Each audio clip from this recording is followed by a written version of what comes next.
Père Saint, nous voulons te rendre grâce pour le privilège que tu nous accordes de te servir, de faire partie de tes enfants privilégiés. Merci pour ce saint partenariat. Prions que tu nous accordes la grâce d'être fidèles dans ce partenariat.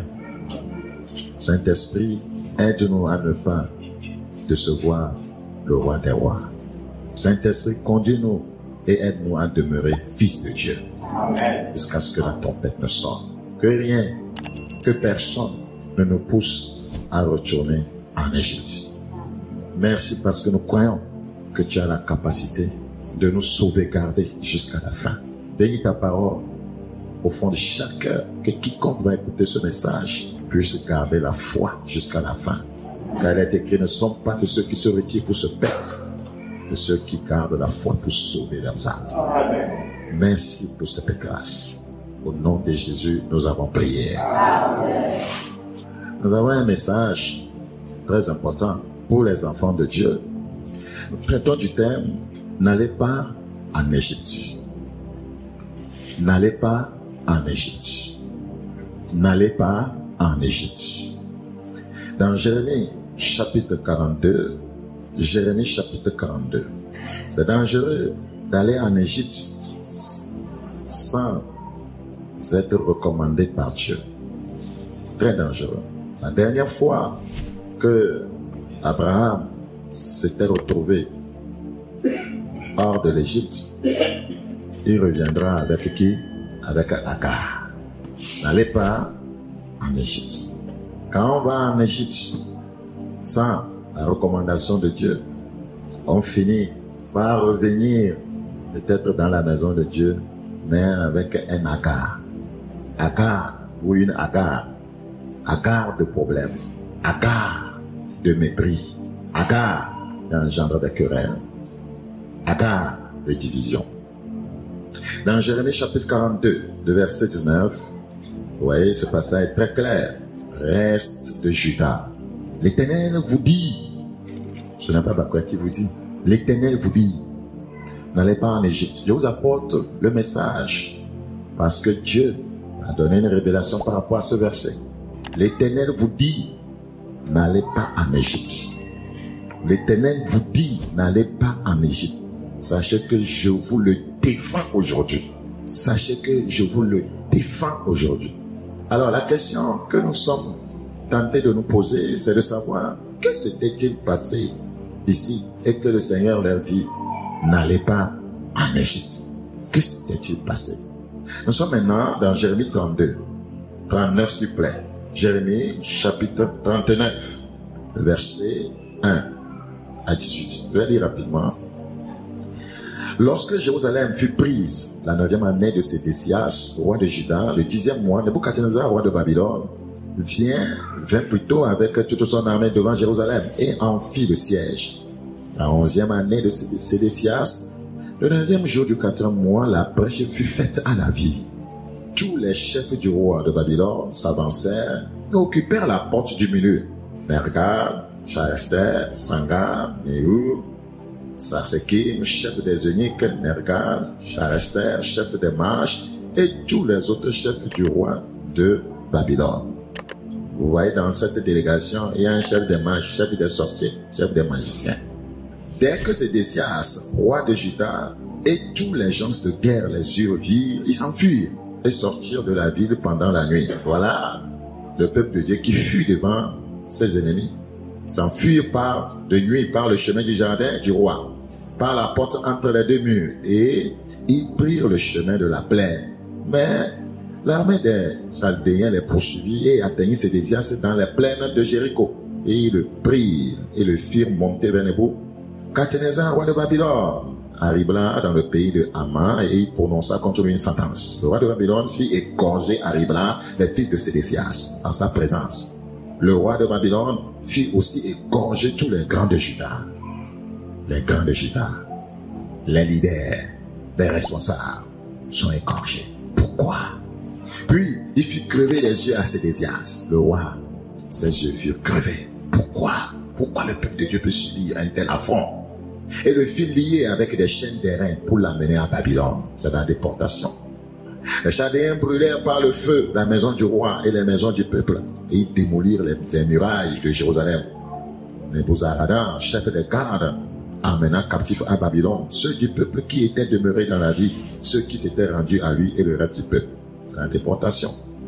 Mais Nebuzaradan, chef des gardes, laissa dans le pays de Juda quelques-uns des plus pauvres du peuple, ceux qui n'avaient rien, et il leur donna alors des vignes et des champs. Soulignez ce verset là-bas.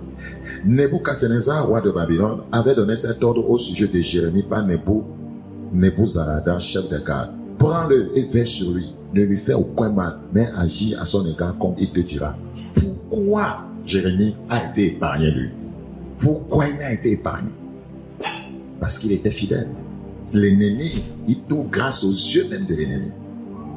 Parce que ce qu'il leur disait venait entièrement de Dieu. Les autres furent déportés. Un petit nombre fut laissé dans, voyez, le pays. La Bible dit, nous sommes au verset combien? 13. Nebuzaradan, chef des gardes, Nebuchadnezzar, il y a des noms bizarres ici, chef des eunuques, Nergal, Sharezer, chef des mages et tous les chefs du roi de Babylone envoyèrent chercher Jérémie dans la cour de la prison. Et il le remit à Guédalia, fils d'Ashka, fils de Shaphan, pour qu'il fût conduit dans la maison, dans sa maison.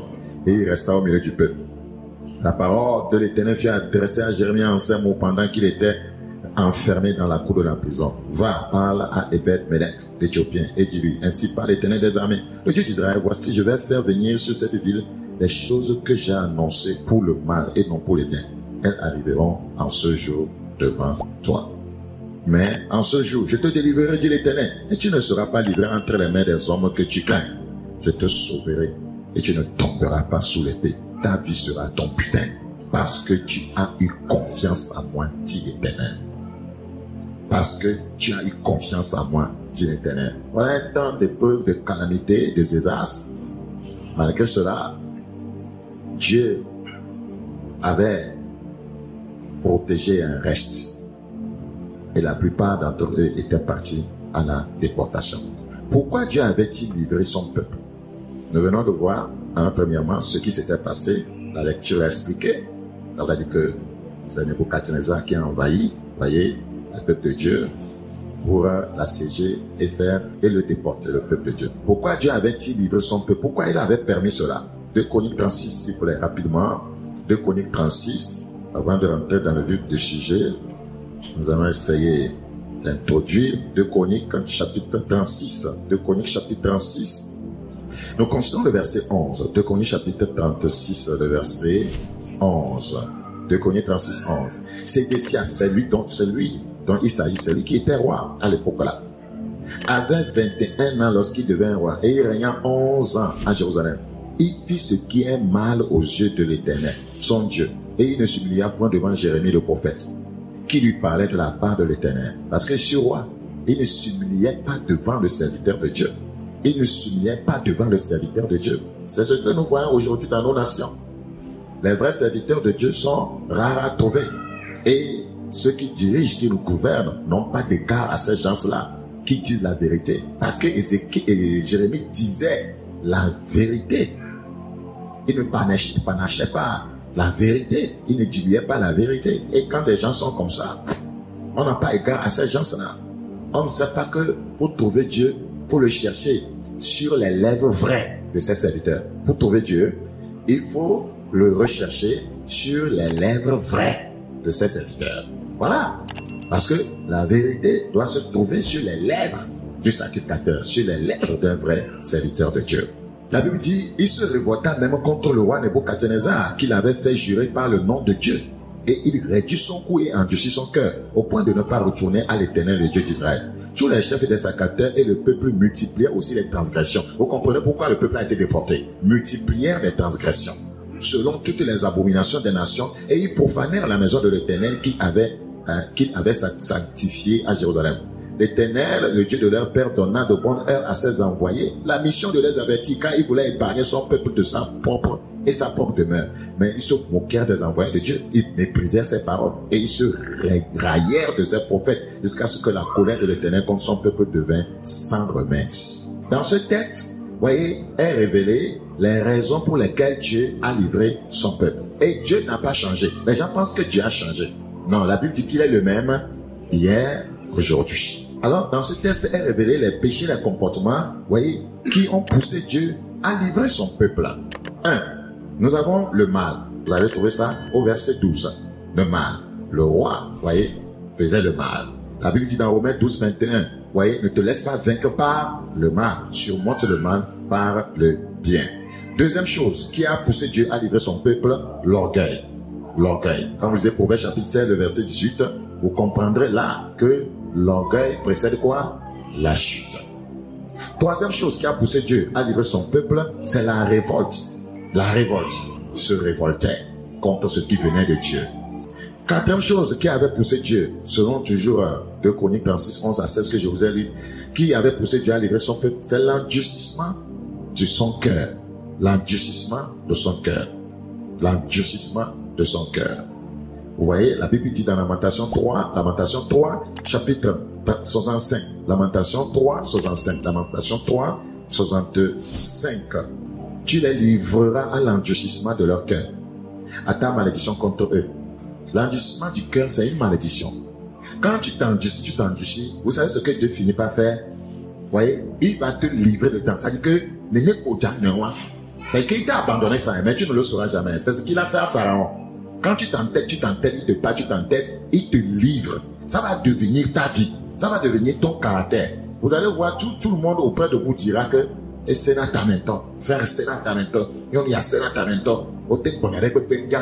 parce que Dieu vous a livré et c'est une malédiction.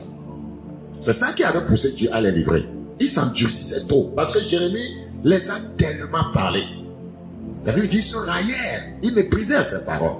Romains chapitre 2, le verset 5. Romains chapitre 2, le verset 5. Romains chapitre 2, le verset 5. Romains 2, le verset 5.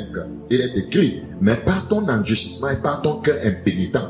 Donc, impénitent, un cœur qui ne se répand pas. Par ton cœur impénitent, tu t'amasses un trésor de colère pour le jour de la colère et de la manifestation du jugement de Dieu. C'est ce qui, voyez, c'est passé avec ce peuple qui rendra à chacun selon ses œuvres, réservant la vie éternelle à ceux qui par la persévérance à bien faire cherchent l'honneur, la gloire et l'immortalité, mais l'irritation et la colère à ceux qui par un esprit ou esprit de dispute sont rebelles à la vérité et obéissent à l'injustice. C'est ce qui s'est passé ici, voyez, avec ce peuple. La cinquième chose qui a poussé Dieu à livrer son peuple, ce sont les transgressions. Vous voyez ça, voyez au verset 14 de 2 Chroniques chapitre 36. Les transgressions, le peuple s'était livré aux transgressions. La Bible dit dans Proverbe 28, 13, celui qui casse ses transgressions ne prospère point. Celui qui les avoue et les délaisse obtient miséricorde. Vous allez voir que ce peuple ne va pas prospérer. Ils vont partir à la déportation, à l'esclavage. Vous allez voir que le pays ne va pas prospérer. Le roi et ses grands ne vont pas prospérer. Parce qu'à cause des transgressions. La sixième chose qui avait poussé Dieu à livrer son peuple, toujours dans le verset 14, c'est la souillure. C'est la souillure. C'est la souillure. Dieu avait sanctifié un lieu, mais il souillait le lieu. La souillure. La Bible dit dans Ézéchiel 22, 5. Ézéchiel chapitre 22, le verset 5. Ézéchiel chapitre 22, le verset 5. Un passage important. Ézéchiel 22, le verset 5. Ceux qui sont près et ceux qui sont au loin se moqueront de toi, qui est souillé de réputation et plein de troubles. Le peuple était souillé de réputation. Ça veut dire que les peuples étrangers, voyez, viendront les déporter. Ça, c'est se moquer du peuple de Dieu. Je reprends. Ceux qui sont près et ceux qui sont au loin se moqueront de toi, qui est souillé de réputation et plein de troubles. Ne sois pas souillé de réputation. Nous devons avoir, voyez, une réputation qui honore le nom du Seigneur en tant qu'enfant de Dieu, en tant que leader, en tant que pasteur, en tant qu'ouvrier. Aujourd'hui, l'église est souillée de réputation. Plusieurs pasteurs sont souillés de réputation. Si on mentait sur votre compte, c'est bien. Mais si cela s'avérait être vrai, ce n'est pas normal. Ça n'honore pas le nom de Dieu. Les gens sont souillés de réputation. Les gens sont réputés être méchants, réputés être escrocs, réputés être fornicateurs, réputés être adultères, réputés être avares, réputés être pingres, réputés être calomniateurs. Vous êtes souillés de réputation. Ce n'est pas normal. Réputés être ceux qui méprisent la parole de Dieu. Réputés être, voyez, ceux qui gardent rancune. Souillés de réputation. Voilà, voyez, l'une des causes qui avait poussé Dieu à livrer, voyez, son peuple. 7. La Bible nous dit, au verset 16 de Chroniques, chapitre combien? 36, c'est ça? Au verset 16, voyez, ils se sont moqués des serviteurs de Dieu. Ils se sont moqués des serviteurs de Dieu. Regardez, la Bible dit dans 2 Pierre 3, 3. 2 Pierre 3, 3. 2 Pierre 3, 3. Les gens ne savent pas que Dieu va les livrer parce qu'ils se moquent de ses serviteurs. Ce n'est pas tout homme de Dieu qui est faux. Hein. Comme les gens prennent le malin plaisir, le vilain plaisir, voyez, de se moquer des serviteurs de Dieu sur Internet. Il y en a qui sont vrais. Il ne faut pas mettre tout le monde dans un même panier, on dit, n'est-ce pas? Dans un même panier. Voyez, regardez, 2 Pierre 3, 2 Pierre 3, 3, 2 Pierre chapitre 3, 2 Pierre 3, 3. 2 Pierre combien? 2 Pierre chapitre 3, 2 Pierre chapitre 3, le verset 3. Enseignez par vos apôtres, sachant avant tout que dans les derniers jours, il viendra des moqueurs, avec leurs railleries, marchant selon leur propre convoitise. Il viendra des moqueurs. Et nous sommes dans ce temps-là. Vous voyez, Jude 1, 18. Donc, Dieu les avait livrés parce qu'ils se moquaient de ses serviteurs.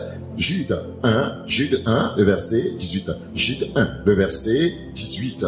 Il est écrit, il vous disait qu'au dernier temps, il y aura des moqueurs, marchant selon leur convoitise impie. Ils se moquaient de Dieu, de ses serviteurs. 8e chose, toujours au verset 16, ils méprisèrent la parole de Dieu. Ça, c'est encore grave. Quand vous méprisez la parole de Dieu, Dieu vous livrera. Ça, ouais, c'est une question de temps, à coup sûr. Mépriser la parole de Dieu, c'est insulter Dieu. La parole de Dieu, vous voyez, on ne la méprise pas. Quel que soit celui qui dit cette parole, ce n'est pas sa parole. Vous pouvez mépriser l'homme là. Vous avez vos conséquences. Nous avons vu ce bouquin de ses serviteurs. Il y a des conséquences. Mais, ne méprisez jamais la parole de Dieu. Ne vous opposez pas à la parole de Dieu. 13-13, proverbe. 13-13. 13-13. Je suis en train de vous révéler pourquoi Dieu a livré son peuple. Et aujourd'hui, encore, il n'a pas changé. Il n'a pas changé. Dieu a quitté plusieurs assemblées. Dieu n'est plus dans plusieurs assemblées. Proverbe 13-13. Les gens sont bombés. Mais il n'est pas là-bas. Regardez, Proverbe 13-13. Proverbe 13-13. Proverbe chapitre 13-13. Proverbe 13-13. Proverbe 13-13. Ce passage-là, je l'ai toujours craint depuis mon jeune âge. Celui qui méprise la parole se perd. C'est pourquoi je m'aligne sur la parole. C'est à cause de ce verset, depuis mon jeune âge. J'ai su que si je m'aligne avec la parole de Dieu, je vais me perdre. C'est ce passage-là qui m'a conduit dans l'alignement, à m'appuyer sur la parole de Dieu, quel que soit ce que je suis en train de faire. Celui qui méprise la parole se perd. Et effectivement, ceux qui méprisent la parole de Dieu, qui n'ont pas égard à la parole de Dieu, ils se perdent. Mais celui qui craint le précepte est récompensé. Celui qui craint le précepte est récompensé. La 9e chose qui avait poussé Dieu à livrer son peuple, c'est parce qu'il avait activé la colère de Dieu. Toujours le verset 16. Ils ont activé la colère de Dieu par leurs actes. La Bible dit que la colère de Dieu, voyez, est devenue sans remède. Les jugements de Dieu sur leur vie, voyez, seront sans remède. Parce qu'il n'y avait plus rien à faire. Il n'y avait plus rien à faire. Donc, les enfants de Dieu, voyez, ceux qui ont un cœur impénitent, qui ne se répandent pas, ceux qui s'endurcissent, voyez, ils pensent qu'ils peuvent se permettre d'endurcir et un jour ils vont revenir à Dieu. Ça peut être trop tard. Ça peut être trop tard. 36 encore. Nous sommes dans 2 Chroniques chapitre 36, le verset 16. 2 Chroniques chapitre 36, le verset 16. Mais ils se moquèrent des envoyés de Dieu. Ils méprisèrent ses paroles. Et ils se raillèrent de ses prophètes jusqu'à ce que la colère de l'Éternel contre son peuple devint sans remède. C'est-à-dire qu'on ne peut plus juguler ça. Devint sans remède. Voilà un peu ce qui avait poussé Dieu à livrer, voyez, Sédécias, voyez, les grands, voyez, même les sacrificateurs, les leaders, voyez, beaucoup sont partis à la déportation. Le peuple est parti à la déportation. Un est resté là-bas. Jérémie, voyez, était aussi, voyez, délaissé. Voilà. Dans 2 Chroniques 36 du jour, 36, le verset 17. Donc, après ces actes qui ont indigné Dieu, il y a eu des conséquences. Le verset 17. Alors l'Éternel fit monter contre eux le roi des Chaldéens. C'est ce qui s'est passé. Et tu as par l'épée leurs jeunes gens dans la maison de leur sanctuaire. Il n'épargna ni le jeune homme, ni la jeune fille, ni le vieillard, ni l'homme aux cheveux blancs. Il livra tout entre ses mains. Nebuchadnezzar emporta à Babylone tous les ustensiles de la maison de Dieu, grands et petits, les trésors de la maison de l'Éternel et les trésors du roi et de ses chefs. Ils brûlèrent la maison de Dieu. Ils démolirent les murailles de Jérusalem. Ils livrèrent au feu tous ses palais et détruisirent tous les objets précieux. Nebuchadnezzar plutôt amena captifs à Babylone ceux qui échappèrent à l'épée et ils lui furent assujettis. Donc ceux qui n'étaient pas morts, on les a déportés. Ils furent assujettis à lui et à ses fils jusqu'à la domination du royaume de Perse, afin que s'accomplisse la parole de l'Éternel prononcée par la bouche de Jérémie. Jérémie qu'il méprisait, il raillait, jusqu'à ce que le pays eût joui de ses sabbats. Il se reposa tout le temps qu'il fut dévasté jusqu'à l'accomplissement de 70 ans. Alors après ces événements, je crois que maintenant nous avons compris, après ces événements, le reste du peuple qui n'était pas parti en captivité décida de s'exiler en Égypte. Ce que Dieu va leur interdire formellement. Jérémie 42, 19. Notre texte base. Jérémie 42, 19. Reste de Juda. L'Éternel vous dit reste. Ce qui était resté. Reste de Juda. L'Éternel vous dit n'allez pas en Égypte. Sachez que je vous le défends aujourd'hui. Quand les gens ont vu ce qui s'est passé, ils se sont interrogés. Dieu nous a pris comme son peuple. Et le voilà, il nous a livrés. Voilà, les ennemis sont venus, ils nous ont décimés. Voilà, nos enfants sont morts. D'autres ont perdu leurs femmes. Certains étaient restés. Leurs femmes étaient mortes. Leurs enfants morts. Leur père mort. Quand les gens ont vu cela, malgré qu'on les avait, laissés, là-bas, et que, le roi de Babylone devait maintenant mettre d'autres dirigeants à leur tête, ils ont décidé de quitter la ville. Ils disent que nous allons en Égypte. Nous allons en Égypte. Ce que le Seigneur va leur interdire. Ce que le Seigneur va leur interdire. Pourquoi les gens décident-ils d'aller en Égypte? Avant d'expliquer ça sur le plan spirituel, regardons encore dans Jérémie 42. Jérémie 42. Notez le verset 1 à 19. Jérémie 42, le verset 1 à 19. Tous les chefs des troupes, Jokana, fils de Karéach, Shezania, fils d'Osée, et tout le peuple, depuis le plus petit jusqu'au plus grand, s'avançaient et diraient à Jérémie le prophète: que nos supplications soient favorablement reçues devant toi. Intercède en notre faveur auprès de l'Éternel ton Dieu, celui qui méprisait avant, en faveur de tous ceux qui restent, ceux qui restaient. Car nous étions beaucoup, et nous restons en petit nombre, comme tes yeux le voient. Et que l'Éternel ton Dieu nous montre le chemin que nous devons suivre, et ce que nous avons à faire. Quand on leur disait avant là, ils ne voulaient pas. Maintenant que les malheurs sont venus là, ils viennent demander quel est le chemin à suivre. Pourquoi l'homme est-il comme ça? Pourquoi on ne peut pas éviter les malheurs? Pourquoi c'est dans les malheurs maintenant qu'on veut chercher le chemin? Beaucoup refusent le message de l'évangile, quand il y a des croisades ou bien quand il y a l'évangélisation. Mais quand ils ont des problèmes là, ils courent pour venir dans les assemblées chrétiennes. Qu'est-ce que je vais faire pour être délivré? Qu'est-ce que je vais faire pour payer mes dettes? Qu'est-ce que je vais faire pour que les sorciers ne m'atteignent pas? Mais lorsqu'on leur prévient, comment dire, en avance, ils ne veulent rien écouter. Maintenant là, ils sont prêts à écouter. On va voir s'ils sont prêts à écouter. C'est eux qui sont en train de dire, maintenant montre-nous le chemin. Montre-nous le chemin. Nous sommes restés peu dans le pays maintenant. Qu'est-ce que nous devons faire? Ok. Jérémie, l'homme de Dieu, le prophète leur dit: j'entends. Voici, je vais prier l'Éternel, votre Dieu, selon votre demande. Et je vous ferai connaître sans rien vous cacher tout ce que l'Éternel vous répondra. Ceux qui sont restés, qu'est-ce que Dieu veut d'eux? Et il dira à Jérémie: que l'Éternel soit contre nous un témoin véritable et fidèle. Si nous ne faisons pas tout ce que l'Éternel ton Dieu te chargera de nous dire, que ce soit du bien ou du mal, maintenant ils sont prêts. Dieu peut te dire de venir nous dire du mal, on va faire. Et nous sautons.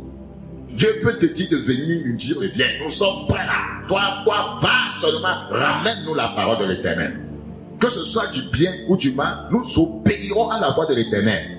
Est-ce que nous devons être punis? Nous devons passer par des malheurs, des difficultés avant d'apprendre l'obéissance? Notre Dieu vers qui nous t'envoyons, afin que nous soyons heureux. Nous obéirons à la voix de l'Éternel, notre Dieu vers qui nous t'envoyons, afin que nous soyons heureux. Maintenant, ils comprennent que lorsqu'on obéit à Dieu, on est comment? On est heureux. Vous devez apprendre de cet enseignement. C'est un enseignement riche en leçons. Nous obéirons à la voix de l'Éternel, notre Dieu, vers qui nous t'envoyons, afin que nous soyons heureux. Si nous obéissons à la voix de l'Éternel, notre Dieu. Est-ce qu'il le savait avant? 10 jours après la parole de l'Éternel fut adressée à Jérémie. Quand Jérémie est parti, il est en train de prier le Seigneur. C'est le 10e jour que Dieu lui a parlé. Pourquoi quand tu pries un jour, tu es dessus? 2 jours, 3 jours, tu dis que je n'entends rien, tu laisses. C'est après 10 jours. C'est ton grand prophète. C'est après 10 jours que Dieu va lui répondre. Pourquoi Dieu a aussi tardé? Dieu n'était pas apaisé de ce que son peuple avait désobéi et qu'il a livré. Ce n'était pas aussi sa joie. Mais Dieu ne peut pas ne pas honorer sa propre parole. Quand il dit quelque chose, il doit le faire. Et Jérémie appela Jochanan, fils de Karéach. Les noms sont un peu difficiles à prononcer ici. Tous les chefs des troupes qui étaient avec lui et tout le peuple, depuis le plus petit jusqu'au plus grand. Il leur dit, ainsi parle l'Éternel, le Dieu d'Israël, vers qui vous m'avez envoyé pour que je lui présente vos supplications. Praise the living God. Alléluia. Praise Jesus. Alléluia. Aujourd'hui, le voile est déchiré, tout le monde peut aller devant Dieu pour chercher sa face, lui poser des questions. Si on a un cœur sincère, ce qu'il vous dira ne contredira pas les Écritures. Si vous restez, maintenant il va leur dire ce que Dieu dit. Si vous restez dans ce pays, Dieu va le dire, ok, vous êtes un petit nombre qui reste non. Si vous restez dans ce pays, je vous y établirai et je ne vous détruirai pas. Je vous planterai et je ne vous arracherai pas, car je me répands du mal que je vous ai fait. Regardez comment Dieu est en train de parler. C'est-à-dire que quand son peuple souffre, ce n'est pas sa joie, mais seulement qu'il ne peut pas ne pas honorer sa parole. Si le peuple répétait les mêmes choses, il va encore les punir et il va dire encore je ne réponds pas que je vous ai fait. Parce que Dieu ne peut pas ne pas honorer sa parole. Quand il nous voit souffrir, il souffre. Mais il ne peut pas ne pas nous punir si nous faisons le mal. C'est comme une maman. Quand tu frappes ton enfant, la manière dont l'enfant pleure, se tord de douleur, tient par terre, tu es encore ému. Et c'est toi qui vas encore pour le soulever. C'est fini, hein? Ne fais plus prochainement. Hein? Maman dit ça, ne fais plus prochainement. Quand l'enfant va refaire prochainement, maman va oublier que l'enfant avait gémi là-bas en se tordant de l'eau. Encore, Et la maman retourne encore, soulève l'enfant. Ah, je t'avais dit, ne fais pas. Hein? Tu as encore fait ça, quand je t'ai frappé, ne fais plus. Hein? Je ne vais pas te frapper. L'enfant va faire. Maman oublie que c'est elle qui avait dit que je ne vais plus te frapper. Si ton cas est grave, il ne fait rien. Il te laisse dedans. Ça, ton cas est grave. Tu seras en train de prospérer dans le mal. Jusqu'à ce que la coupe soit comment? Pleine. C'est ça qui tombe plusieurs croyants. Ils s'en foutent de Dieu, ils s'en foutent de sa parole, ils font ce qu'ils veulent, mais bon, les choses semblent marcher et ils pensent qu'ils sont ok avec Dieu. Ça, c'est encore grave. Quand un père cesse de châtier son enfant, ça veut dire que tu es devenu là-bas un enfant comment? Illégitime. On ne te considère plus. Quand le châtiment vient, on devrait être content. Dieu n'est pas un Dieu seulement de bénédiction, de miracle. C'est aussi un Dieu de correction. Et ce Dieu de correction, beaucoup ne l'aiment pas. Beaucoup aiment Dieu de bénédiction, Dieu de délivrance, Dieu de guérison. Mais pas Dieu est un Dieu de correction. Dieu est un Dieu de correction. Ceux qui n'aiment pas la correction là, oubliez le ciel. Parce que c'est un Dieu de correction. C'est un Dieu de correction. Le Dieu que nous servons. Donc, ils étaient prêts maintenant à écouter ce que le Seigneur va leur dire. Nous sommes à quel verset?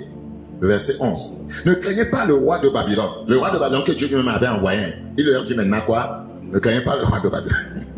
Le roi de Babylone était comment, voyez, comment on dit? Un fouet. Il l'a utilisé. Donc, ne craignez pas le roi de Babylone. Vous avez dit, ne craignez pas le fouet là. Restez là-bas. Hein? Le fouet que j'ai utilisé là, c'est le roi de Babylone. Ne craignez pas. Ne craignez pas le roi de Babylone. Donc vous avez peur. Parce que c'est lui qui est venu. Ne le craignez pas. Comment? Regardez, Dieu est en train de construire son peuple. Dit l'Éternel, quand je suis avec vous, pour vous sauver et vous délivrer de sa main. Mais c'est lui qui l'avait envoyé. Il dit que non, ne craignez pas. Je vais vous délivrer de sa main. Seigneur, tu me fais rire. Praise the living God. Alléluia. Alléluia. Maintenant, il dit, verset 2, je lui inspirerai de la compassion pour vous. Je prie que Dieu inspire la compassion à tes ennemis pour toi. Amen. Dieu fait ça, hein? Je lui inspirerai de la compassion pour vous. Ne crains pas ton chef au service. Ne crains pas ton employeur. Je lui inspirerai de la compassion. Alléluia. Praise the living God. Alléluia. Quel Dieu. et il aura pitié de vous et il vous laissera demeurer dans votre pays. Votre pays, demeurez dans votre pays.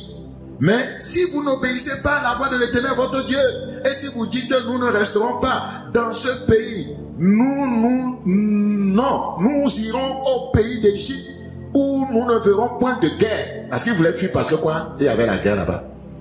Pourquoi les gens veulent fuir certaines assemblées? Il y a la guerre. En Égypte, il n'y a pas la guerre. Allons-y seulement. Dis à quelqu'un, allons-y. Mando soko pere no siata. Alléluia. Il dit, parce que où nous ne verrons point de guerre, où nous n'entendrons pas le son de la tempête, où nous ne manquerons pas de pain, et c'est là que nous habiterons. Ils disent que non. Si vous dites que vous allez vous rendre quelque part, où il n'y aura pas de guerre, où vous aurez du pain, où vous ne manquerez de rien, alors écoutez la parole de l'Éternel, reste de Juda. Ainsi parle l'Éternel des armées, le Dieu d'Israël. Si vous tournez le visage pour aller en Égypte, si vous y allez demeurer, l'épée que vous redoutez vous atteindra là au pays d'Égypte. C'est parce que vous redoutez l'épée dans votre pays et vous voulez aller en Égypte, non. Allez en Égypte, l'épée que vous redoutez ici, là, ça va vous atteindre là-bas. Moi, c'est dans ce pays que je suis et c'est ici que moi je peux vous protéger. Mais si vous allez en Égypte, là, moi je ne serai plus avec vous. Je ne vais pas vous protéger là-bas. Moi, j'ai un cadre où je protège mes enfants. C'est, voyez, chez eux.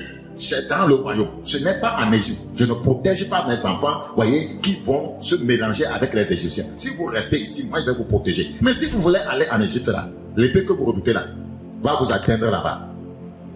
Quelle parole! Va vous atteindre là au pays d'Égypte. La famine que vous craignez s'attachera à vous là en Égypte et vous y mourrez. Tous ceux qui tourneront le visage pour aller en Égypte afin d'y demeurer mourront par l'épée, par la famine ou par la peste et nul n'échappera, ne fuira devant les malheurs que je ferai venir sur eux. Si vous demeurez ici, je vous garderai, je vous protégerai. Voyez, le roi de Babylone ne vous fera rien. Si vous voulez aller en Égypte, là, vous allez mourir de faim. L'épée, la mort va vous suivre là-bas. Praise the living God. C'est ce passage qui a été le fondement de mon appel. Voilà le message que, voyez, l'homme de Dieu les a rapportés. C'est le message que Dieu leur a donné. Vous savez ce qu'ils vont répondre? Ceux qui avaient dit non, nous allons obéir et nous serons heureux. Regardez Jérémie 43:2. Azaria, fils d'Osée, Jokana, fils de Karesh, et tous ces hommes orgueilleux. Dieu avait abandonné son peuple avant à cause de l'orgueil. L'orgueil là est demeuré. Malgré que plusieurs sont partis en déportation, ceux qui sont restés, l'orgueil est demeuré. Des fois dans l'église, vous allez voir certains nous quittent. Vous voyez, ceux qui restent, nous pensons qu'ils vont être sérieux. Mais quand ils quittent, ils laissent leur esprit. Et d'autres captent ça. Les orgueils ont été déportés. On pensait qu'il n'y aura plus l'orgueil dans le pays. Mais il y avait encore des orgueils qui vont encore causer des problèmes. Azaria, fils d'Osée, Jokana, fils de Kareach, et tous ces hommes orgueilleux dirent à Jérémie. Il faut être orgueilleux pour s'adresser de façon audacieuse à un serviteur de Dieu. Mandaté par Dieu ou par Dieu. Tu dis un mensonge. On peut parler à un homme de Dieu comme ça. On peut défier un serviteur de Dieu comme ça. S'il ment d'accord, mais cet homme de Dieu est vrai. Tu dis un mensonge. Est-ce qu'il a prié, Dieu lui a dit que cet homme de Dieu ment? Avant de dire quelque chose, tu as prié, Dieu t'a montré, t'a prouvé que ça là, Jérémie est en train de mentir. Il ose dire à Jérémie, tu dis un mensonge. L'Éternel, notre Dieu, ne t'a point chargé de nous dire, n'allez pas en Égypte pour y demeurer. C'est encore quel problème comme ça? C'est encore quel problème ça?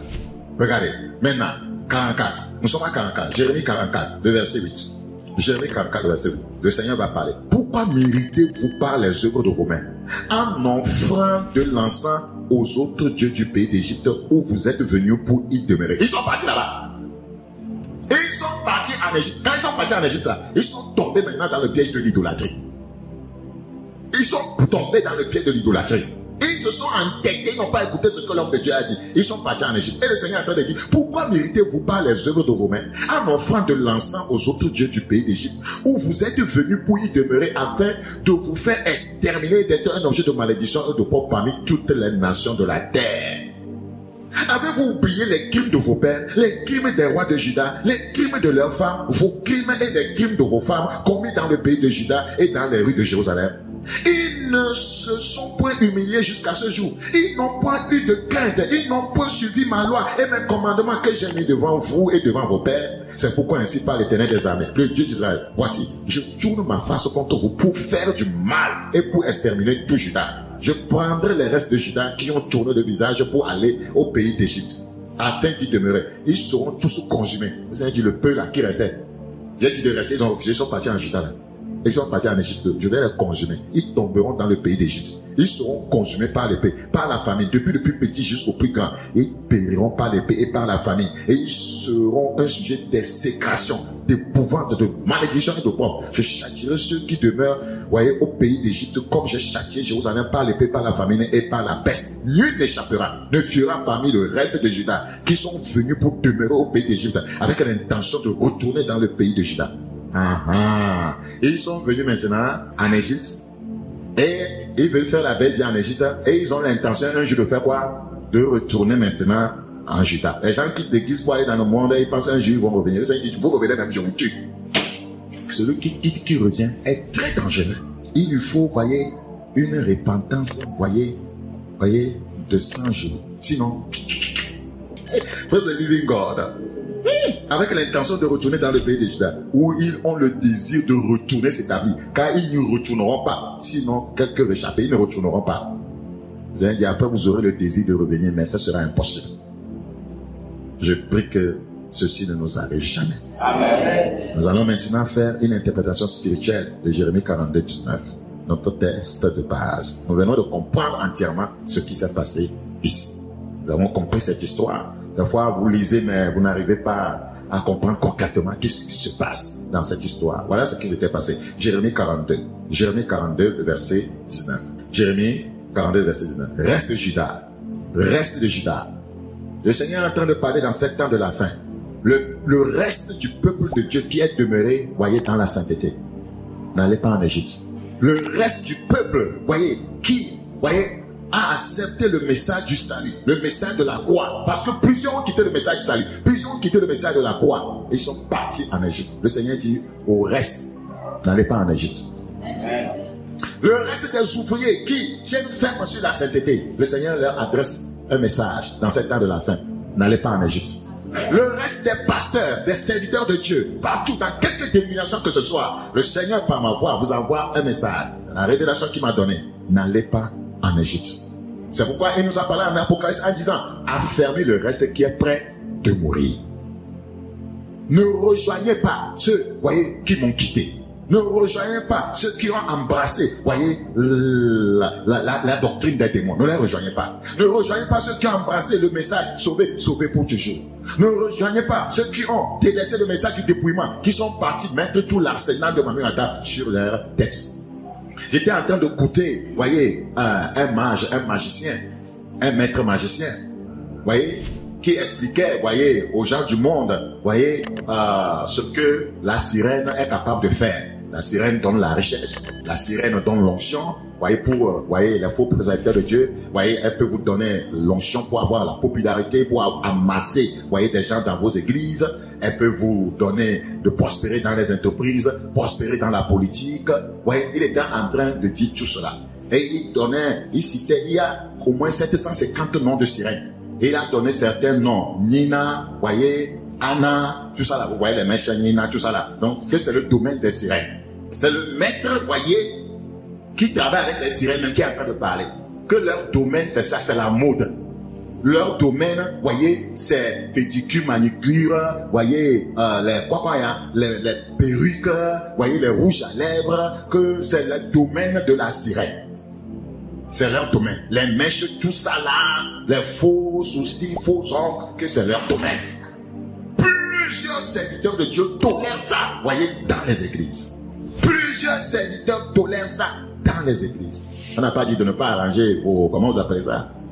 Vos ongles, mais quand j'ai parlé pédicure, je vais parler de ces ongles bizarres qu'on est en train de mettre avec, voyez, comment vous avez les vernis bizarres. Un enfant de Dieu peut arranger bien ses ongles sans vernis. C'est bon, il n'y a pas de souci. Que c'est le domaine de la sirène. Mais je me suis dit, mais l'église est perdue. L'église est perdue. Beaucoup ont embrassé ça. Le Seigneur dit, reste de Juda. Vous voyez, c'est un langage spirituel par rapport à la manière dont l'Esprit m'a ouvert les yeux. Reste du peuple de Dieu, attaché à Dieu, attaché à la sainteté. Vous qui êtes encore vivants, vous qui n'êtes pas détruits, vous qui n'êtes pas en captivité, en déportation par les démons, par les sorciers, n'allez pas en Égypte. Amen. N'allez pas en Égypte. La tentation d'aller en Égypte, ainsi par l'Éternel, sera beaucoup plus grande dans ces temps de la fin. La tentation d'embrasser le monde sera beaucoup plus grande dans ces temps de la fin. Mais le Seigneur dit, n'allez pas en Égypte. Mais son peuple n'a pas pu obéir à cet ordre à l'époque. N'allez pas en Égypte. Quel que soit ce qui se passe, n'allez pas en Égypte. N'allez pas en Égypte.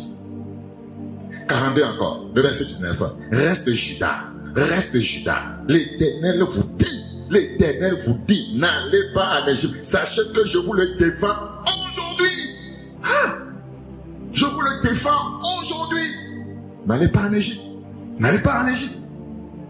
Alors, lorsque nous sommes en conflit avec Dieu, avec sa parole et avec ses serviteurs de Dieu, il va arriver que Dieu nous punisse, que Dieu nous crée des problèmes. C'est ce qui est arrivé à ce peuple-là. Ils étaient en conflit contre la parole, contre Dieu, contre ses serviteurs. C'est pourquoi Dieu a envoyé Nebuchadnezzar pour les amener en captivité. C'est pourquoi Dieu a permis qu'on tuasse plusieurs parmi eux. Mais si cela arrive, que devons-nous faire? Notre décision est de fuir maintenant Dieu parce qu'il nous a punis, parce qu'il a permis que l'ennemi vienne nous massacrer. Est-ce que nous devons le fuir en disant je vais retourner en Égypte? C'est ce qui s'est passé. Maintenant ils ont peur de la guerre. Ils disent que Dieu nous a frappés, Dieu nous a punis. Maintenant on va aller en Égypte. Non. Quand tu as des problèmes avec Dieu, la solution n'est pas de retourner en Égypte. Quand tu as des problèmes dans une assemblée chrétienne vivante, on enseigne la parole de Dieu. Quand il y a un souci là-bas, le loyer, tu ne peux pas dire je vais retourner en Égypte. Je vais aller dans une église égyptienne. Les églises égyptiennes sont nombreuses. Les églises égyptiennes sont nombreuses. C'est la vérité. Ce n'est pas nécessairement le fait qu'on s'est dépouillé qui montre qu'on est une église de Dieu. On peut être dépouillé, être pire. Être pire. La solution n'est pas de retourner en Égypte. Quand nous avons des problèmes avec Dieu, quand Dieu nous a punis, quand il nous a lâchés, nous devons nous tordre de douleur dans la repentance. En fait, c'est ce que ce peuple devait faire. Au lieu d'envisager maintenant s'éloigner de Dieu, fuir, aller en Égypte, il devait plutôt se repentir. Seigneur, aie pitié de nous. Seigneur, certainement, c'est à nous la faute. Si cette situation, voyez, a prévalu ainsi, certainement on a péché contre toi. Tu as toujours raison. La Bible dit que Dieu soit trouvé toujours comme vrai. Que tout homme soit trouvé comme menteur. Maintenant, la solution pour lui, il va aller en Égypte. Ici, chez Dieu, ici, en Juda, ici, à Jérusalem, il y a trop de problèmes. Moi, il va aller en Égypte. Dieu est là-bas, mais il y a un problème, non? Dieu dit que lui continue à être dans le pays. Là où vous voyez qu'il y a un problème, Dieu dit que lui, il est là-bas. Il est là-bas. Le problème s'est créé, c'est pas Dieu qui l'a créé. C'est vous-même qui avez créé le problème. Par vos péchés, la transgression, le mépris de la parole de Dieu. Est-ce que ce n'est pas Dieu qui a créé le problème? Lui, il est là-bas. En fait, qu'est-ce qu'on fuit? C'est la question qu'on doit se poser. On fuit quoi? Mais c'est nous-mêmes qui nous créons des problèmes. Dieu, lui, il est toujours assis là où il est. Il dit, il ne change pas. Je suis l'Éternel. Amen. Il dit, je ne change pas. Amen. Je ne change pas. Alléluia. Retourner en Égypte est-il la solution? Moi, je ne crois pas. Regarde dans Jérémie 2. Jérémie 2, 36. Jérémie 2, 36. Jérémie chapitre 2, le verset 36. Jérémie chapitre 2, le verset 36. Jérémie 2, 36. Regardez. Pourquoi tant d'empressement à changer ton chemin? Pourquoi les gens changent facilement leur chemin? Pourquoi tant d'empressement à changer ton chemin? Ce n'est pas que c'est un mauvais chemin. Tu veux le changer. Qui te pousse à le changer? C'est Dieu qui te dit de changer ce chemin? Ou bien c'est les actes des hommes qui te disent de changer le chemin? Pourquoi tant d'empressement à changer ton chemin? Personne ne m'amènera à changer mon chemin. Jamais. C'est de l'Égypte que viendra ta honte comme elle est venue de la Syrie. Tu veux aller en Égypte, non? Ta honte viendra de là. Ta honte viendra de là. Tu veux aller dans un ministère où, voyez, où Dieu n'a pas trop, où quand on enseigne, ce serait comme s'il n'y a pas trop d'exigences. Ok, ta honte viendra de là. Tu veux aller dans une église où, une église appelée la voie large. Il y a des églises qu'on appelle la voie large. Il y a des églises qu'on appelle la voie comment? Étroite. Ta honte viendra de là. Ta honte viendra de là. Aujourd'hui, plusieurs personnes sont dans des églises appelées quoi? La voie large. Tu peux t'habiller comme tu veux. Tu peux mettre sur ton corps ce que tu veux. Tu peux être en concubinage. Vous pouvez coucher ensemble avant le mariage. C'est église voie large. Vous avez déjà un enfant, vous êtes ensemble, vous venez, vous voyez le pasteur, vous célébrez le mariage et vous lui payez. Le mariage a perdu, vous voyez, son essence. Église voie large. pilule partout aujourd'hui. Le Seigneur dit, c'est de là que viendra ta honte. Pourquoi tant d'empressement à changer ton chemin? Tu étais dans le chemin de l'amour. Qu'est-ce qui se passe? Tu veux changer ce chemin. Moi, je vais être solitaire. Je ne vais plus parler à quelqu'un. Je ne vais plus aimer quelqu'un. J'ai aimé, on m'a trahi. Est-ce que Dieu a dit que si tu aimes, on te trahit, tu n'aimes plus? Je ne vais plus donner. Tu étais dans le chemin où tu donnais bien. Tu faisais avancer l'œuvre de Dieu. C'est ce qu'on appelle retourner en Égypte. On peut être à l'église, mais on est déjà en Égypte. On peut être assis dans une assemblée chrétienne, mais on est en Égypte. Regardez. Dans Nombre 14, 4. Nombre chapitre 14, le verset 4. Nombre 14, 4. Nombre 14, le verset 4. Et ils dirent l'un à l'autre, nommons un chef et retournons en Égypte. Pourquoi chaque fois quand le peuple de Dieu fait face à des défis, à un conflit avec Dieu, le peuple dit, je vais retourner où? En Égypte. Est-ce que c'est Dieu qui a été le problème ici dans le désert? C'était eux-mêmes, non? C'était leur désobéissance, non? C'est la même chose qu'ils avaient fait, les gens avaient fait à Jérémie. Les gens sont opposés au leader. C'était qui ici? Moïse. Les gens s'étaient opposés au leader. Ils ont méprisé la parole de Dieu que le leader leur donnait. Et quand Dieu a commencé à les faire tomber, les gens disaient que nous allons retourner en Égypte. Et c'est la repentance là, ce n'est pas retourner en Égypte là. Quand on a un problème avec Dieu, c'est la repentance. C'est la repentance. Autre fois que tu vas emprunter n'est pas sa voie. Une fois que tu es en tort avec Dieu, autre fois que tu vas emprunter n'est pas sa voie. Tu commets un péché à l'église, tu as commis un adultère, tu as commis une immoralité sexuelle, on te discipline devant l'église. Selon, voyez, les écrits de Paul, pour que les autres ne fassent pas de même. Ils m'ont humilié, moi je m'en vais, je quitte. C'est la repentance là, ça c'est l'orgueil. C'est la repentance là. Pourquoi ils m'ont corrigé publiquement? Pourquoi ils ont dit ça publiquement? Donc toi tu n'as pas la notion, voyez, du corps de Christ. Ça en cachette que tu nettoies tes oreilles, voyez, sans la présence de ta main. J'ai dit, hein, quand tu nettoies ton oreille là, c'est en cachette que l'oreille est nettoyée, la main n'est pas là-bas. Est-ce qu'on a la notion du corps de Christ? Et on se fâche. Je vais chercher quelque part. Je suis fatigué d'ici. C'est là-bas qu'on va tomber dans un piège. Nommons un chef. On a dit que c'est la rébellion qui veut commencer où? Voyez, dans l'assemblée. Quand on commence à penser comme ça, nommons un chef.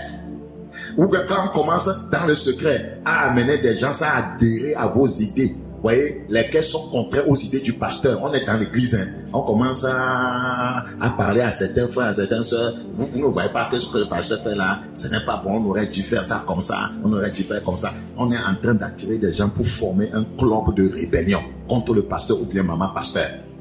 Il faut faire attention avec des choses comme ça.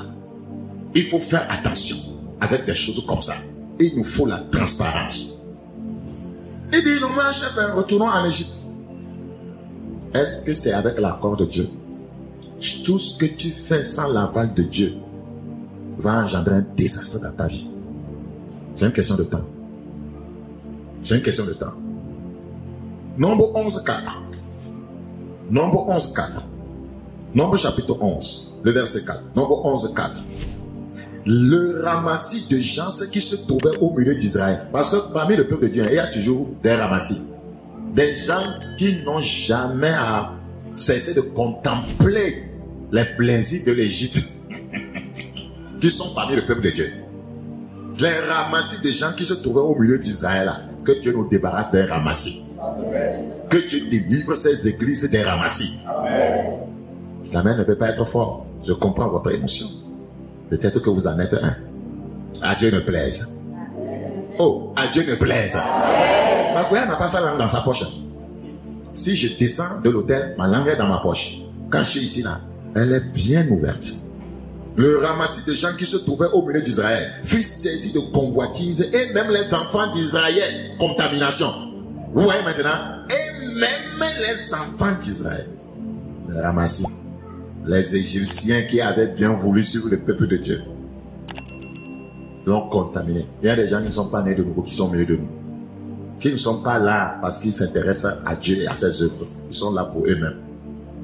Le ramassis de gens qui se trouvaient au milieu d'Israël fut saisi de convoitise. Et même les enfants d'Israël. C'est-à-dire que c'est surprenant, c'est étonnant, c'est quand on dit ça. Et même les enfants d'Israël recommençaient à pleurer et dire qui vous donnera de la viande à manger. Ça veut dire qu'ils étaient en train de mépriser le leader. Ce dont on a besoin réellement, c'est pas ce que Moïse fait. Et ils étaient en train de parler, mais Dieu lui était avec son serviteur. Tant que Dieu ne vous a pas dit, je ne suis pas avec lui, tout ce que vous faites, vous encourez des jugements. On ne parle pas pour parler contre un homme de Dieu.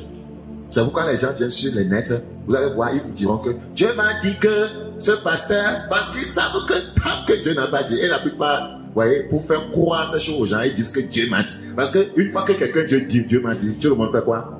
On a tendance à le croire. Or, beaucoup sont en train de mentir. Satan a ses agents sur les réseaux sociaux. Satan a ses églises dans le monde. Satan a plusieurs pasteurs. Satan a des écoles théologiques. Satan a des écoles bibliques. Vous devez le savoir. Il forme de nombreux gens qu'il appelle pasteurs pour aller maintenant répandre les fausses doctrines. Il faut que vous le sachiez. Je prie que Dieu nous préserve. Amen. Alléluia. Tu ne feras pas partie de et même les enfants d'Israël. Dieu te gardera. Amen. Dieu me gardera. Amen. Le verset 5. Nous nous souvenons des poissons que nous mangeons en Égypte. Quand on quitte le monde, et on a encore les souvenirs des choses qu'on faisait dans le monde, on entretient ces souvenirs. Ça veut dire que tu n'es pas né de nouveau. Normalement, quand un souvenir de ce que tu faisais en Égypte te revient là, les mauvaises choses que tu faisais en Égypte, quand un souvenir te revient là, c'est-à-dire que ça t'énerve, tu refoules ça. Quand les gens se rappellent comment ils étaient avec leurs copains, ça leur donne de la joie. Tu n'es pas né de nouveau. Quand les gens se rappellent comment ils volaient au service avant de venir dans la maison de Dieu, ils entretiennent ça. Mais on se faisait de l'argent à l'époque. Si ce n'était pas Dieu, tu n'es pas né de nouveau. Quand quelqu'un, voyez, se rappelle des musiques qu'il dansait en Égypte, tu vous puissant. Et puis il dit, oh, là. Tu n'es pas né de nouveau. Tu n'es pas né de nouveau. Quand tu as des souvenirs de ce que tu faisais dans le monde, tu entretiens ça. C'est là que Satan maintenant trouve l'occasion, voyez, de renforcer ses souvenirs et de faire sortir petit à petit, voyez, du royaume. Nous nous souvenons. Qu'est-ce que moi je peux me souvenir de l'Égypte du monde qui va me donner la joie? Et dire aujourd'hui ce que je suis en Jésus. Ce que je fais en Jésus, que ça ne me donne pas la joie. Hein? Et c'est le problème des croyants aujourd'hui. Les croyants entretiennent des surprises parties. Ils se souviennent des fêtes d'anniversaire dans le monde. C'est pourquoi ils ont amené ça dans l'église. Maintenant, c'est dans l'église. On fait le gâteau d'anniversaire qui touche le toit au pasteur dans l'église. Vous ne voyez pas comment la mondanité est en train de gagner les églises. C'est l'Égypte qu'on est en train d'amener. Et maintenant, on met des musiques au son mondain. On danse. On se souvient de l'Égypte. C'est qu'on peut aller sur les réseaux sociaux, regarder un film pornographique, regarder la nudité des femmes. L'Égypte. Nous nous souvenons de l'Égypte. Le Seigneur dit, reste de Juda, n'allez pas en Égypte. Aller en Égypte, ça peut être spirituel. Ça peut être mental. Allez en Égypte. Quand on veut se marier, on veut aller un peu en Égypte. Voyez, la robe doit être, voyez, un mariage chrétien. Robe 1 million, robe 100 000, robe 200 000. C'est bien, tu as les moyens. Mais si tu étais plus modeste, le reste de l'argent ne peut pas servir à l'évangélisation. Une robe que tu vas délaisser après. Aucune mentalité pour l'œuvre. Aucune pensée, engagement pour l'œuvre. Oh, si vous ne brûlez pas pour l'œuvre de Dieu, vous n'êtes pas né de nouveau. Le zèle de ta maison me dévore. Le zèle de notre propre bien-être, c'est ça qui nous dévore. De notre orgueil, qu'on me voit habillé, qu'on me voit marcher, qu'on me voit dans un habit de 1 million. Ouais, c'est ça qui nous dévore. C'est quelle génération de croyants nous avons aujourd'hui? On peut coudre une robe de mariage avec 50 000. C'est beaucoup même. Avec 30 000, c'est possible. Vous achetez tissu. Au mania, tchambena tissu avec Ganeneo. Ne au mariage, ne au prévoir robe de 100 000. Ne coucoulez. 150 000, 150 000 dans la marque à la télé. Utilisez ces 50 000. Même en 150 000, je vais prêcher à la télé. Ça va avoir une portée éternelle. Que ton mariage, ça c'est terrestre. Si vous n'aimez pas Dieu, vous ne pouvez pas me suivre. Mon engagement devient de plus en plus pointu de jour en jour. Parce que je suis en train de voir que le temps est proche. Le temps est proche. Quand je suis là, je ne pense qu'au ciel. Je ne pense qu'au salut des âmes. Quand moi je suis là, Pensez au chichichi. Pensez à ci. Pensez... Moi, ce n'est pas mon affaire, ça. Hein. Ce n'est pas mon affaire. Que Dieu ait pitié de nos âmes. Retournons en Égypte. Non, moi, un chef. Retournons en Égypte. Nous nous souvenons des poissons que nous mangeons en Égypte. Et qui ne nous coûtent rien. Non, en Égypte, hein, non, on vous offre les choses comme ça ne vous coûte rien. Forniquer en Égypte, ça va te coûter combien? Hein? Les femmes ont ouvert la chose comme un tombeau en train d'aller. Venez entrer dedans. Mais il y a des choses en Égypte, ça ne coûte rien. En Égypte, la masturbation coûte combien? En Égypte. En Égypte, le mensonge coûte combien? L'orgueil coûte combien? Le vol coûte combien? Ça ne coûte rien. Les choses d'Égypte, ça coûte. Non, en Égypte, tu peux faire tout ce que tu veux. Mais dans le royaume, péché va te coûter cher. Et Dieu a pitié de nous âmes. Des concombres, des melons, des poireaux. Ils avaient gardé les noms là. Des oignons et des os. Maintenant, notre âme est ici. Plus rien. Oui, dans le royaume, plus rien d'Égypte. Dans le royaume, plus rien d'Égypte. Il dit plus rien. Oui, quand on est dans le Seigneur, plus rien. Plus de fornication, plus de masturbation, plus d'adultère, plus d'orgueil. Plus rien. Dans le royaume, plus rien. Plus du moi, plus rien. Plus rien. Kala soutemiandola. Kala sekretere shaka. Mon peuple n'a jamais compris ça, mon serviteur. C'est la parole de Dieu. Mon peuple n'a jamais compris ça. Que plus rien d'Égypte ne devrait les affecter. Le copinage d'Égypte, plus rien. L'insoumission d'Égypte, plus rien. Comment on est insoumise au foyer. La rébellion d'Égypte, plus rien. Oui, c'est normal qu'ils ne voient plus rien de l'Égypte. Ma prière, c'est qu'on ne voit plus rien de l'Égypte en nous. On ne voit plus rien de l'Égypte dans nos églises. Qu'on ne voit plus rien de l'Égypte dans la vie de nos pasteurs. Qu'on ne voit plus rien d'Égypte dans nos mariages. Plus rien. Alléluia. Alléluia. Thank you, Jesus. Nos yeux ne voient que de la manne. La manne est céleste. Dans le royaume, Hando Sako Malia, on ne voit que le pain, la parole, la manne. On ne voit que la parole. Et on s'aligne sur la parole. La parole. La parole. Que Dieu touche nos yeux. Amen. Retourner en Égypte, se retourner dans ses vomissures. C'est ce que ça veut dire. Quand Dieu dit ne retournez pas en Égypte, quand Dieu dit n'allez pas en Égypte, il est en train de dire simplement ne retournez pas à vos vomissures. 2 Pierre 2, 21, 22, vous pouvez le lire après. La true, laver, se vautrer dans le bourbier. Le chien retourner à ce qu'il a vomi. C'est ça, retourner en Égypte. Si vous êtes dans la maison de Dieu, vous vous dites croyant, vous êtes dans le royaume. Vous retournez à vos anciens péchés. Vous retournez à vos vomissures. Vous êtes allé en Égypte. Vous êtes retourné en Égypte. Et il va avoir des conséquences. Il va avoir des conséquences. Retourner en Égypte, c'est retourner dans le monde. Mais n'est pas le monde. 1 Jean, combien? 2,15. Il y a des choses qui sont dans le monde. Si quelqu'un aime le monde, l'amour du Père n'est point en lui. Retourner en Égypte, c'est retourner dans le monde. La Bible dit dans 1 Corinthiens 2,12, nous n'avons pas reçu l'esprit qui vient du monde, mais l'esprit qui vient de Dieu, afin que nous connaissions ce que Dieu nous a donné par sa grâce. Retourner en Égypte, aller en Égypte, c'est aller dans le monde. Je vous dis qu'on peut être régulé dans la maison de Dieu, mais on est en Égypte. On a le mental des Égyptiens. C'est ça qui fait qu'on se ligue contre la parole de Dieu. C'est ça qui fait qu'on va à contre-courant par rapport à ce que le leader qui veut qu'on aille en Canaan nous dit. Parce que nous, notre mentalité, c'est l'Égypte. Retourner en Égypte, c'est retourner à l'esclavage du péché. Aller en Égypte, c'est ça. C'est à retourner à l'esclavage du péché. Jean 8 et 34. Jean chapitre 8, le verset 34. Jean chapitre 8, 34. Jean 8, 34. Jean 8, 34. En vérité, je vous le dis.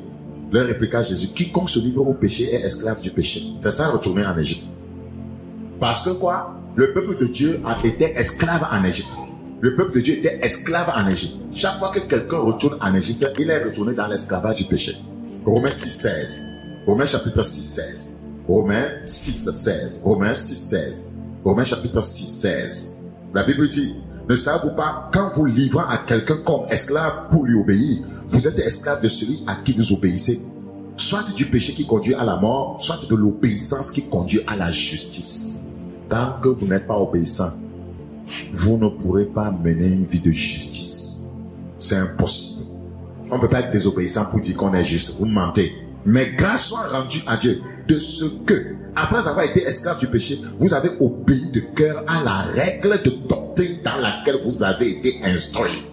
La Bible dit, ayant été affranchi du péché, vous êtes devenu esclave de la justice. Là où il y a encore péché, on n'est pas esclave de justice, on est esclave du péché tout court. Simple.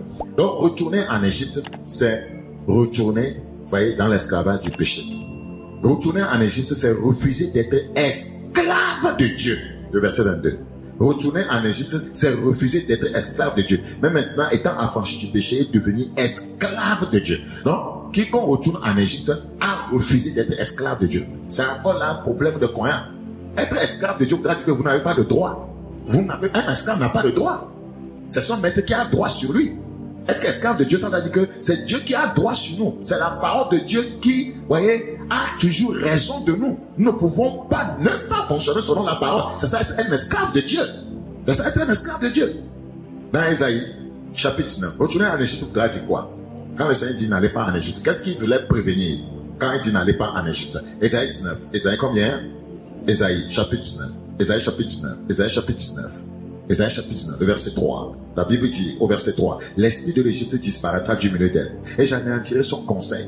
On consultera les idoles et les enchanteurs, ceux qui évoquent les morts et ceux qui prédisent l'avenir. Aller en Égypte, c'est retourner à l'idolâtrie. On peut être à l'église alors qu'on est retourné à l'église, en Égypte. Parce qu'on est idolâtre. On s'aime plus que Dieu. On aime les biens matériels plus que Dieu. Mais on est à l'église. Tu es retourné en Égypte. Tu es retourné en Égypte. Ésaïe 19, 1. Ésaïe chapitre 19, le verset 1. Ésaïe chapitre 19, le verset 1. Oracle sur l'Égypte. Voici, l'Éternel est monté sur une nuée rapide. Il vient en Égypte et les idoles de l'Égypte tremblent devant lui. Retourner en Égypte, c'est retourner à l'idolâtrie. Retourner en Égypte, c'est retourner à l'idolâtrie. Et le cœur des Égyptiens tombe en défiance. C'est pourquoi lorsque le peuple, voyez, dont nous avons parlé dans le livre de Jérémie, lorsqu'il est retourné en Égypte, le peuple a commencé à pratiquer l'idolâtrie. Une fois que vous allez en Égypte, vous serez un idolâtre. Vous serez un idolâtre. Il y a rien à faire, vous serez un idolâtre. Ézéchiel 27. Ézéchiel chapitre 27. Ézéchiel 27. Ézéchiel chapitre 27. Ézéchiel combien? Ézéchiel chapitre 20. Le verset 7. Ézéchiel 27. Ézéchiel 27. La Bible dit, dans Ézéchiel chapitre 20, le verset 7, je leur dis, rejetez chacun les abominations qui attirent ses regards. Et ne vous souillez pas par les idoles de l'Égypte. Je suis l'Éternel votre Dieu. Retourner en Égypte, c'est retourner à l'idolâtrie. Aller en Égypte, c'est aller vers l'idolâtrie. Retourner, voyez, en Égypte, c'est aussi retourner à la vie du moi. Beaucoup sont dans les assemblées chrétiennes, mais leur moi parle plus fort que le Saint-Esprit. Ils sont en Égypte. Ils sont en Égypte. Regardez, Ézéchiel 29. Ézéchiel chapitre 29, 3. Ézéchiel chapitre 29, le verset 3. Ézéchiel 29, le verset 3. Parle et tu diras, ainsi parle le Seigneur l'Éternel, voici, j'en veux à toi, Pharaon, roi d'Égypte, grand crocodile qui te couche au milieu de tes fleuves et qui dit, mon fleuve est à moi, c'est moi qui l'ai fait, le moi. Mon fleuve est à moi, mon argent est à moi, les biens sont à moi. Non, c'est à Dieu.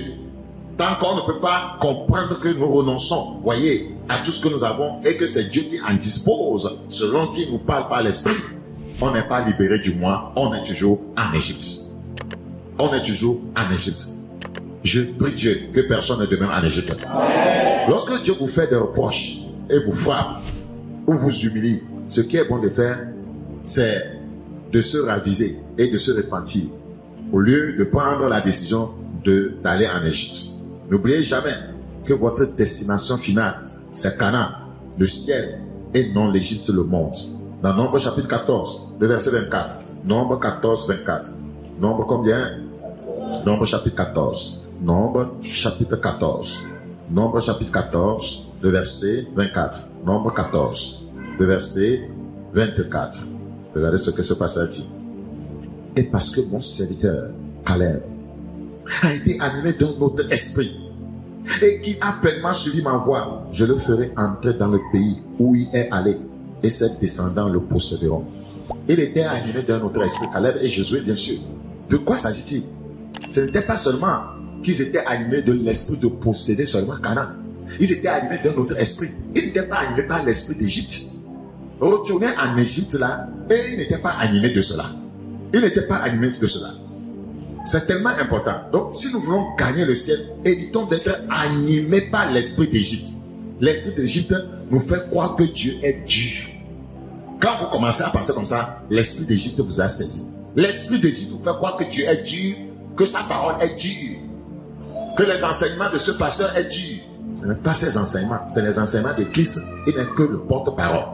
Regardez, l'esprit d'Égypte vous fait croire des choses qui ne sont pas vraies. Mais je peux que l'esprit d'Égypte disparaisse au milieu de nous. Dans Jean 6, Jean chapitre 6, Jean chapitre 6. Il y a un esprit appelé l'esprit d'Égypte. Jean 6, Jean chapitre 6, Jean chapitre 6, Jean chapitre 6, le verset 60. Jean 6, 60. Jean 6, le verset 60. Plusieurs de ses disciples, après l'avoir entendu dire, cette parole est dure, qui peut l'écouter? Jésus, sachant en lui-même que ses disciples murmuraient à ce sujet, il leur dit, cela vous scandalise-t-il? Cela vous scandalise-t-il? Parce que les gens ne comprenaient pas comment on peut murmurer contre Jésus. Et pourquoi nous serons scandalisés, nous les simples pasteurs, si les gens murmurent contre nous? Jésus a demandé à ses disciples, mais ça vous scandalise-t-il? Cela vous scandalise-t-il? Et si vous voyez le Fils de l'homme monter où il était auparavant, est-ce que vous pourrez encore oser murmurer contre lui? Il est là, simple homme, vous êtes en train de murmurer. Là où il était auparavant, s'il s'assoit sur son trône de gloire là, est-ce que vous pouvez murmurer? Vous ne pouvez pas murmurer. Nous n'avons pas même degré spirituel. C'était dans nous, si Dieu nous ouvrait les yeux et on voyait quel degré tel homme ou telle femme a, nous n'allons jamais parler contre la personne. Nous n'allons jamais murmurer comme cette personne. C'est la vérité. Il dit, mais, au verset 33 maintenant, c'est l'esprit qui vivifie. La chair ne sert de rien. Les paroles que je vous ai dites sont esprit et vie. Oui, l'esprit d'Égypte les fait croire que c'est dur. Le Seigneur leur dit que, mais, c'est l'esprit de Dieu qui vivifie. Si vous entretenez l'esprit de Dieu, vous ne trouverez jamais que ça c'est dur. L'esprit d'Égypte, c'est la chair. L'esprit d'Égypte, c'est le moi. Le moi vous fait croire que c'est trop dur. Votre orgueil résiste, ne veut pas être abaissé. C'est l'esprit d'Égypte. C'est ça qui fait qu'on ne veut pas se soumettre. C'est l'esprit d'Égypte. L'esprit d'Égypte ne se soumet pas. Depuis que le monde est monde, le monde ne s'est jamais soumis à Dieu. Jusqu'à ce qu'un jour viendra, on va le détruire.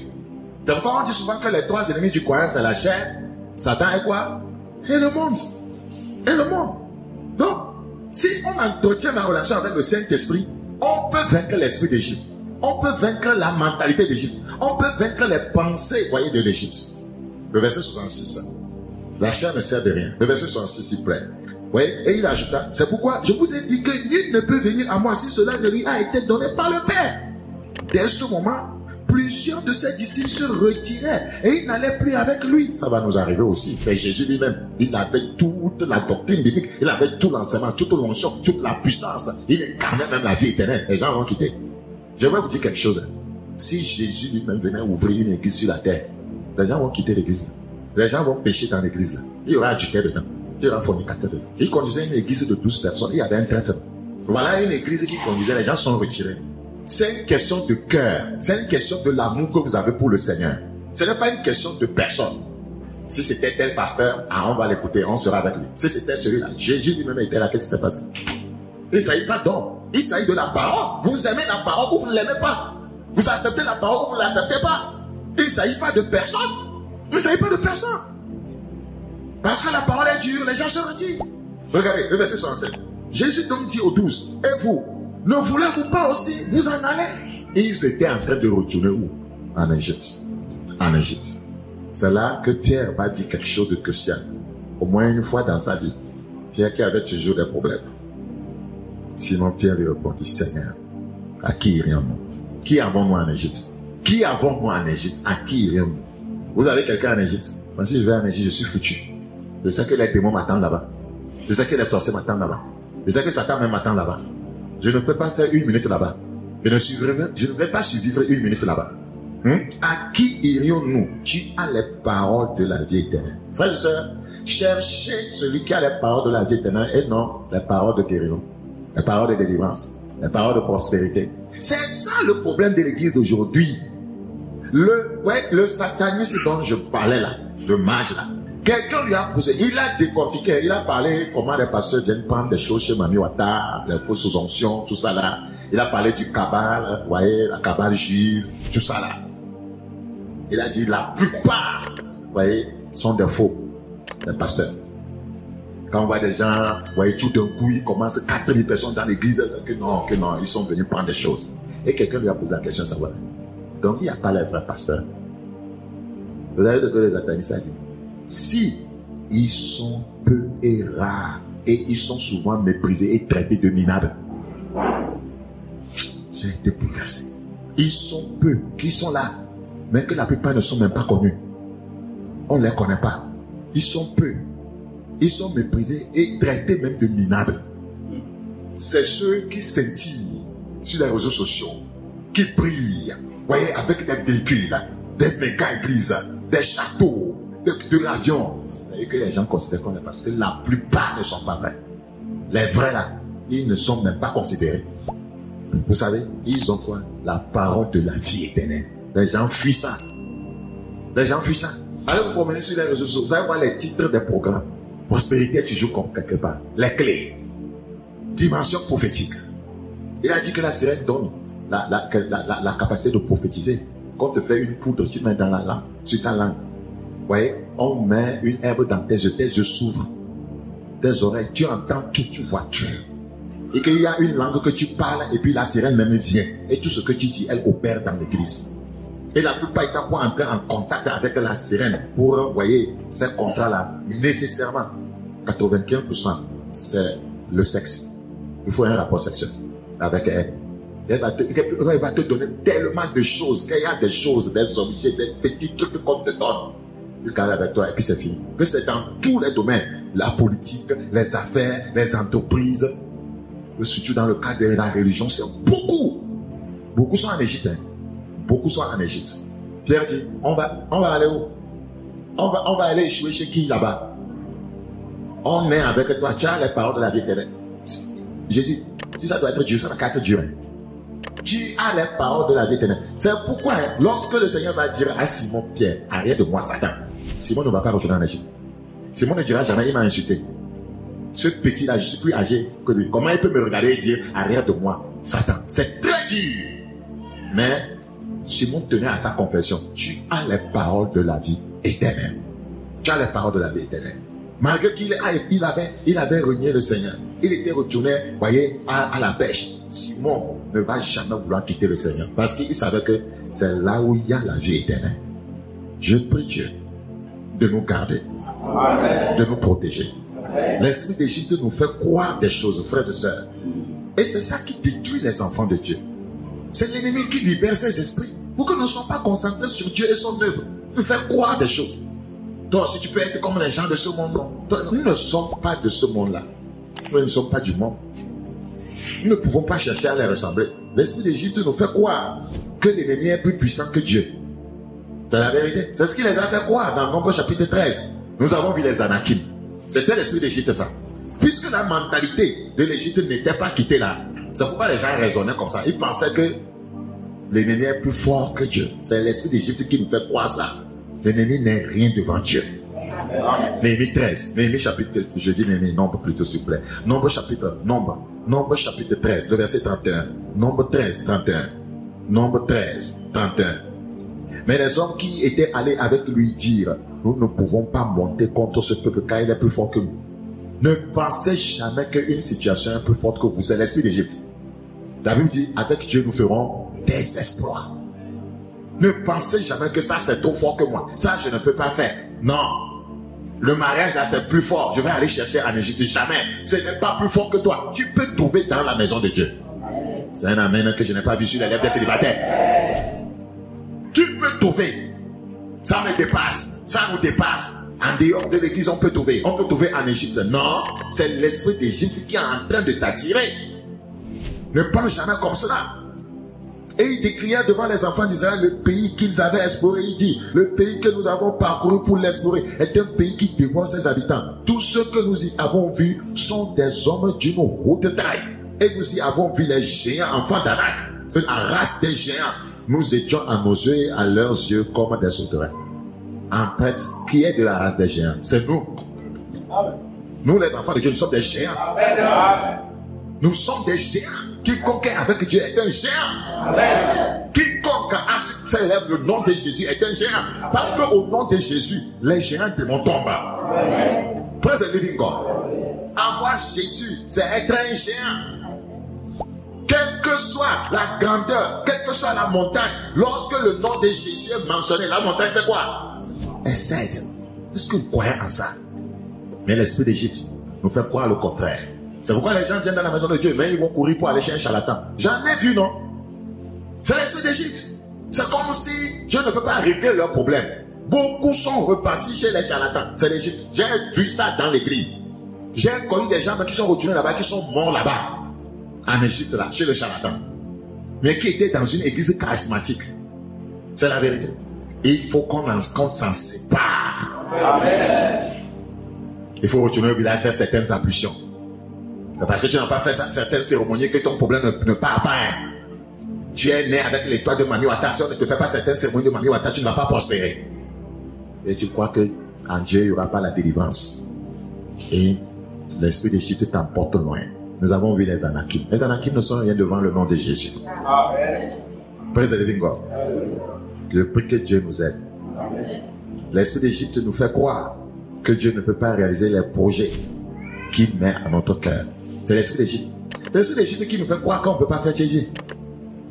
C'est l'esprit d'Égypte qui nous fait croire que les choses sont dures. Il y a des problèmes économiques au Togo. Oui, tu ne peux pas donner ça. Hein. Si tu donnes ça, tu vas faire comment? Hein? C'est l'esprit d'Égypte.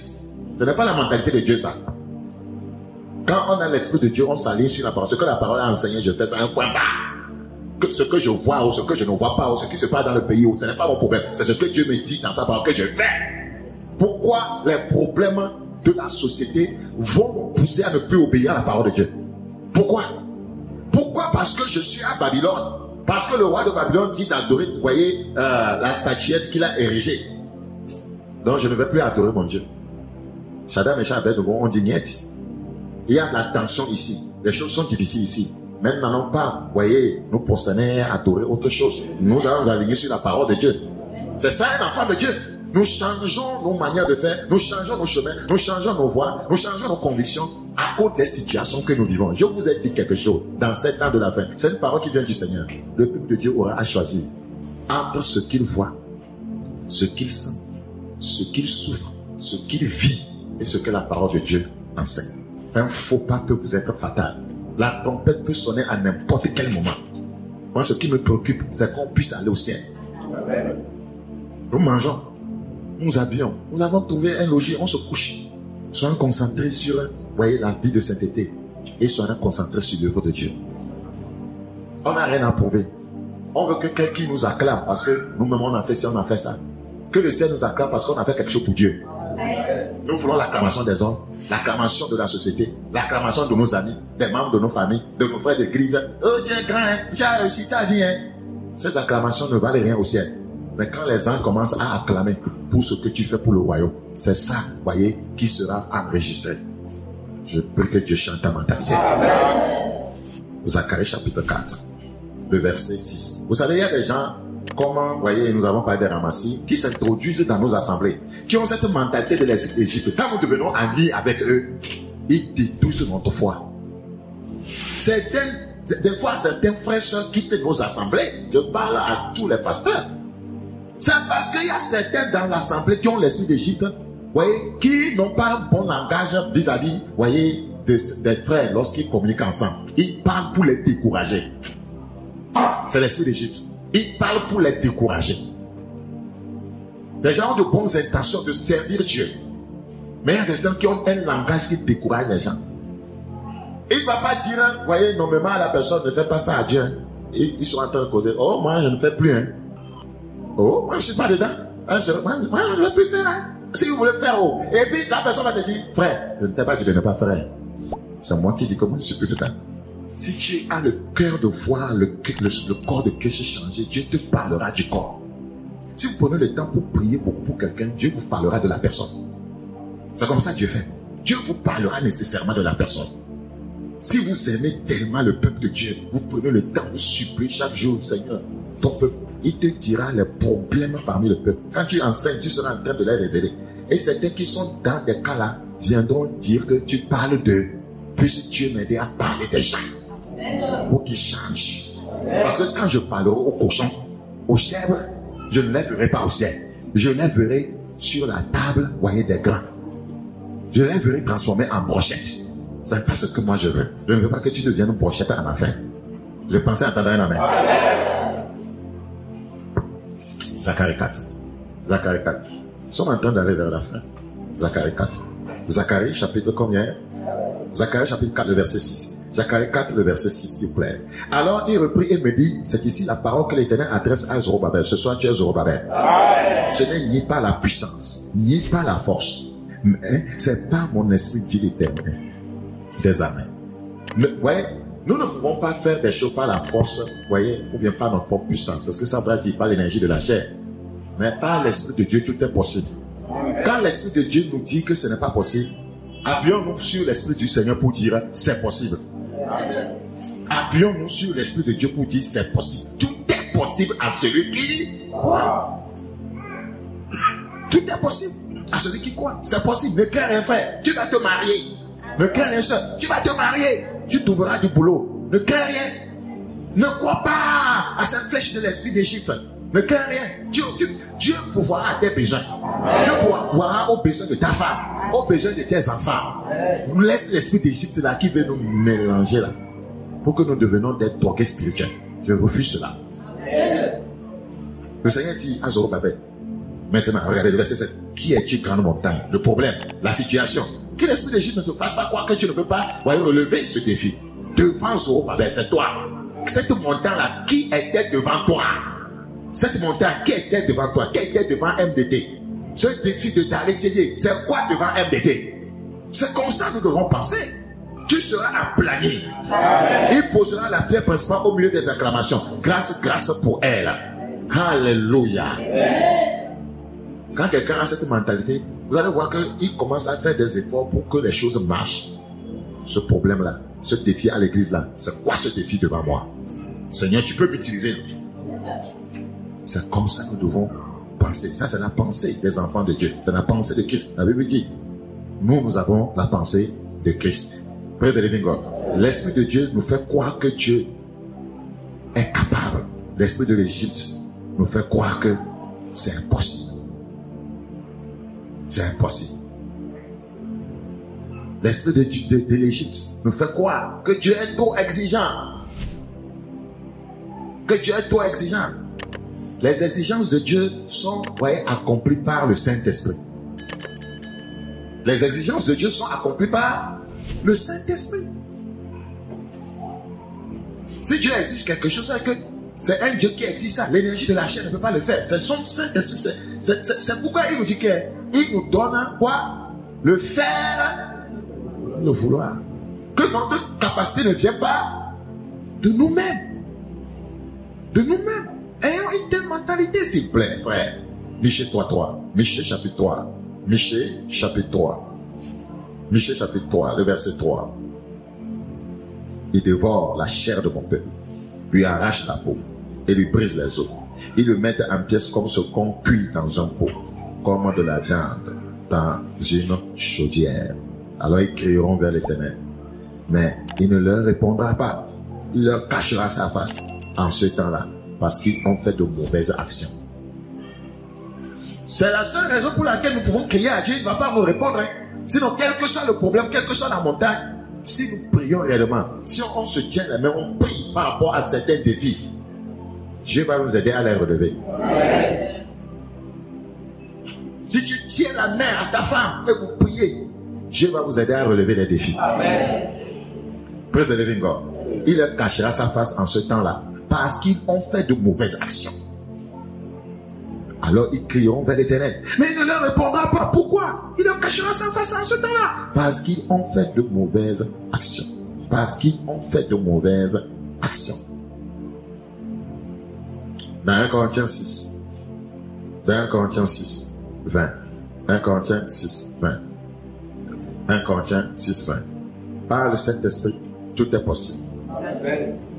Tout est possible. Quand vous avez été racheté à un grand prix, glorifiez donc Dieu dans votre corps et dans votre esprit qui appartiennent à Dieu. Si nous pouvons apprendre à glorifier Dieu, Dieu ne manquera pas, voyez, de nous aider à relever nos défis. L'Esprit de Dieu, voyez, peut nous aider à relever tous les défis. L'Esprit de l'Égypte nous fait croire que Dieu veut nous priver des plaisirs de la vie. Savez-vous ça? Les gens disent, on va à l'église, on prêche, ne faites pas ça, ne faites pas ci. Aller danser en boîte, c'est un problème. Moi-même, je sais que la foi est dans mon cœur. Les gens disent que non, c'est comme Dieu veut nous faire priver des plaisirs. Les gens sortent de boîte. Vous voyez, quand vous êtes évidemment, vous les prenez, vous les demandez, où il y a un church, il y a un church. C'est quoi, non? Là, il y a un church bizarre, non? Mais tout sur boîte. Je prie que Dieu ait pitié de nos âmes perdues. Alléluia. Que le Seigneur nous délivre de l'esprit d'Égypte. Le Seigneur, ce n'est pas qui veut nous priver des plaisirs de la vie. Vous parlez de quel plaisir? C'est de ça qu'il s'agit. Qui trouve son plaisir dans la loi de l'Éternel. Donc, la loi de l'Éternel, ça ne nous donne pas plaisir. Est-ce que Dieu nous a une fois refusé plaisir? Il dit, on va trouver notre plaisir dans quoi? Dans la loi de l'Éternel. Fais de l'Éternel tes délices, il te donnera ce que ton cœur désire. Ce que ton cœur désire. Ce que ton cœur désire. Dieu demande juste que nous le prenions comme priorité. C'est toutes les autres choses qui pourront nous donner la joie dans la pureté et la sainteté. Dieu va nous accorder cela. Amen. Alléluia. Amen. L'Esprit de l'Égypte nous fait croire que Dieu veut nous priver des plaisirs de la vie. C'est faux. 1 Pierre 3, 10. 1 Pierre 3, 10. 1 Pierre 3, 10. 1 Pierre 3, 10. 1 Pierre chapitre 3. 1 Pierre 3, 10. 1 Pierre 3, 10. Il est écrit, si quelqu'un en effet veut aimer la vie. Tu veux aimer la vie? Dieu n'a jamais refusé ça. Et voir des jours heureux. Tu cherches des jours heureux. Dieu aussi cherche des jours heureux pour toi. Qu'il préserve sa langue du mal et ses lèvres des paroles trompeuses. Qu'il s'éloigne du mal et fasse le bien. Qu'il recherche la paix et la poursuive. Car les yeux du Seigneur sont sur les justes et ses oreilles sont attentives à leurs prières. Mais la face du Seigneur est contre ceux qui font le mal. La face du Seigneur est contre ceux qui font le mal. Voilà la vérité. Dieu veut notre bonheur, notre joie. L'esprit d'Égypte, voyez, nous pousse à reléguer Dieu au second rang. Matthieu chapitre 6, recherchez premièrement 33, le royaume et la justice de Dieu et les autres choses seront accordées. L'esprit d'Égypte dit quoi? Recherchez premièrement les choses de la terre, ou bien recherchez premièrement les autres choses. Ne recherchez pas le royaume et sa justice. C'est l'esprit d'Égypte. Qu'est-ce que Dieu est en train de dire à l'église dans ces temps de la fin? Il n'y a pas le temps. Mon œuvre doit être accomplie. C'est pourquoi certains hommes de Dieu qui ont les moyens, ils accentuent les programmes d'évangélisation. C'est les moyens. Si nous avons les moyens, on va faire les croisades. Y a-t-il quelque chose de spécial dedans?